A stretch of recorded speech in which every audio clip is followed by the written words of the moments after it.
ধানমন্ডির ৩২ নম্বর বাড়িতে অগ্নিসংযোগ এবং বুলডোজার অভিযানের পর শেখ হাসিনা কি প্রতিক্রিয়া দিয়েছে আপনাদের শোনাই। এক্ষেত্রে দেখুন অডিওটা আপনারা ভালো করে শুনুন, আমি শোনাচ্ছি আপনাদের।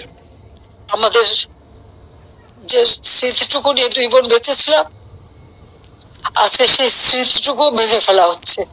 এর আগে আগুন দিয়ে পুড়িয়েছে, আজকে তা ভেঙে ফেলা হচ্ছে। এটা ভাইরাল অডিও, একটা দালান ভেঙে ফেলতে পারে, ইতিহাস মুছতে পারবে না। একবার ভাঙলে আবার আমরা করতে পারবো।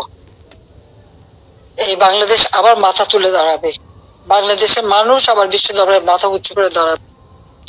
সুতরাং দেখুন তিনি বললেন যে একটা দালান ভাঙা যেতে পারে কিন্তু ইতিহাস মুছে ফেলা যেতে পারে না। ধানমন্ডির ৩২ নম্বর বাসভবন মুক্তিযুদ্ধের সাথে জুড়ে আছে, সেক্ষেত্রে তাদের সেই মুক্তিযুদ্ধের চেতনাকে নস্যাৎ করা যাবে না, এমনটাই কিন্তু দাবি করলেন শেখ হাসিনা। ঘটনার পরিপ্রেক্ষিতে শেখ হাসিনা আওয়ামী লীগের সভানেত্রী একটু আবেগপ্রবণ হলেও বর্তমানে রাজনীতিতে কিন্তু অনেকটাই সক্রিয় রয়েছেন ইনি, এবং এই সক্রিয়তাই হাসিনা বিরোধীদের মনে একটা ভয়, একটা আতঙ্ক তৈরি করছে, যার সুবাদেই কিন্তু ধানমন্ডির ৩২ নম্বর বাড়িতে আক্রমণ করে হাসিনা বিরোধীরা। এক্ষেত্রে গতকাল থেকে এই ধ্বংসলীলা শুরু করে আজকেও কিন্তু বুলডোজার অভিযান চালানো হচ্ছে ধানমন্ডির এই ৩২ নম্বর বাড়িটিতে। এক্ষেত্রে আপনারা পরিষ্কার শুনলেন শেখ হাসিনা বললেন একটা দালান খেয়ে নেওয়া যেতে পারে কিন্তু ইতিহাস মুছে ফেলা যাবে না।